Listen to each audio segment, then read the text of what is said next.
up, guys? This is Tatsman, and I'm coming to you with a brand new deck profile today. And today I wanted to show you guys my Metalfoes, aka my Gadget Metalfoes deck profile.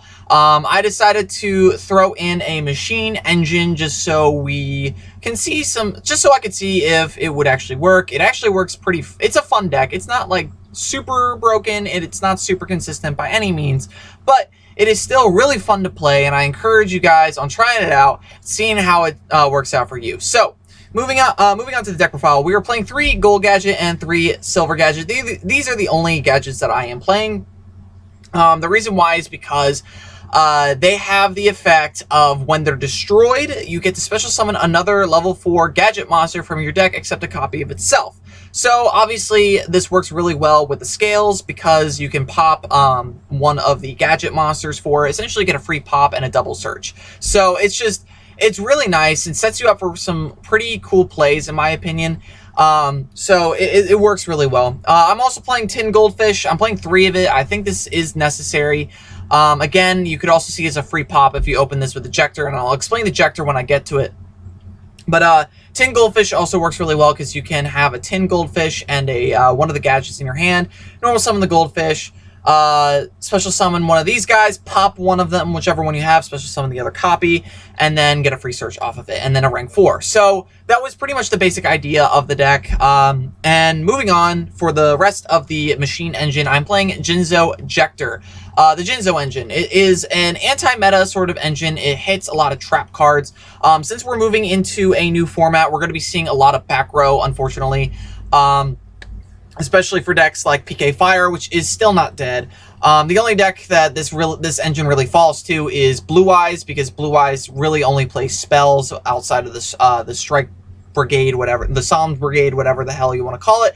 But Ejector is really useful because he searches out Jinzo, which is great. But first, he's a machine type monster, which is good. But when he's on the field, you can tribute him and then add a Jinzo monster from your deck to your hand. And then you get to look at your opponent's entire back row. And if there are any trap cards among it, you can special summon as many Jinzo monsters from your hand up to the number of trap cards that you revealed. So if you open up 3 Jinzo Ejectors and your opponent has a lot of back row, you can special summon the regular Jinzo as well as 2 other Jinzo Ejectors in your hand and get a rank 4 out of it. So Jinzo Ejector can be very powerful in very certain situations. I decided to play him to test him out. He actually works really well. He can steal games. It's really funny sometimes. And then obviously the 1 copy of the original Jinzo. Jinzo's actually just really stupid sometimes, so I'm happy with him. Moving on, 3 Metalfoes, Gold Driver. Gold Driver is really the best Metalfoe for this version of the deck. Because he's a level 4 and you can summon him out with Tin Goldfish. That's pretty much why. In terms of like relating to the engine, it is the best one. We're playing only 2 Metalfoes Silvered. I wish I could play 3 of it. I really wish it was a scale 8, not a scale 1, because I wish I could play 3 of it rather than 2. Just because it has higher attack than Stealin'. But unfortunately, we are playing 3 Stealin' because the level 7 can get cloggy if you open it. I would rather search out the Volflame than open with it. But yeah, Steel Flame is just the Stealin' and Silver there for scales. So Gold Driver is really the only one I'm going to summon, as well as Volflame. Volflame I'm going to summon out through counter the majority of the time. Next is Magic Spectre Unicorn Kieran. This got hit by the ban list to 1. It's still powerful, so we are playing it at 1. And then I'm also playing the new Kieran. I put that in quotations because it is not Kieran, but it's still an okay replacement. If you don't know what this guy is, he is Aether, the Wicked Empowering Dragon. Dragon Dark Monster.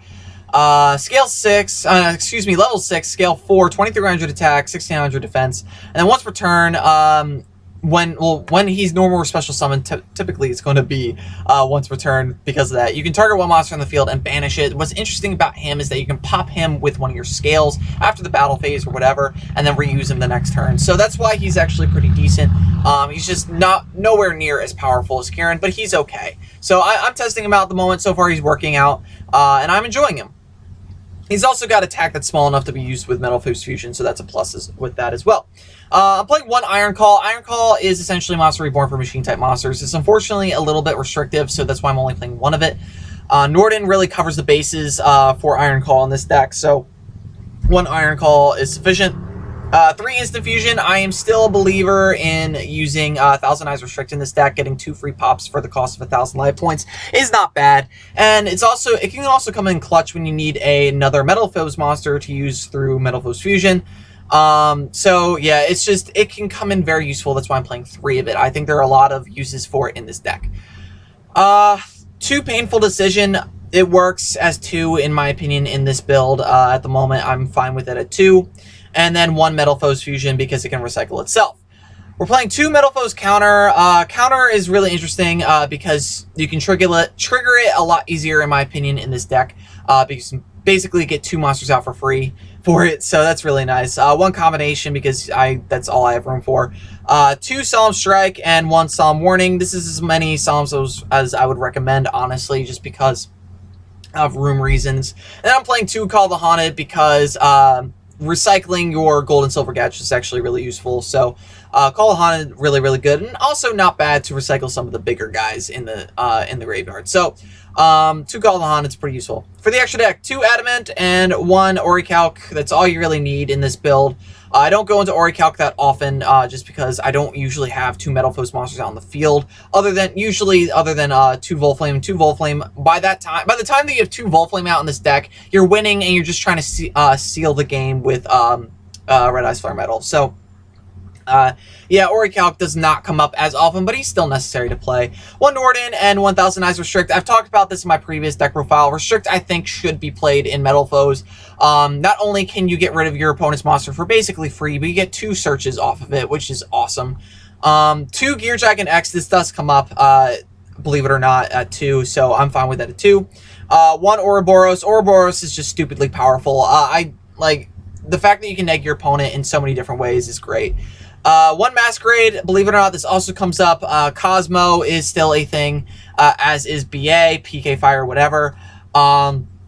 So I find Masquerade to be useful, and this can also trigger against other things like Blue Eye Spirit Dragon, so Masquerade is pretty useful. 1 Castell, 1 Cowboy, if you need him to seal the game and you don't have Volflames that are accessible to you. 1 Dweller, the Utopias, and then Red Eyes Flare Metal Dragon to essentially end the game. So thank you guys for watching this deck profile. Don't forget to like, comment, and subscribe. And as always, guys, have a nice day.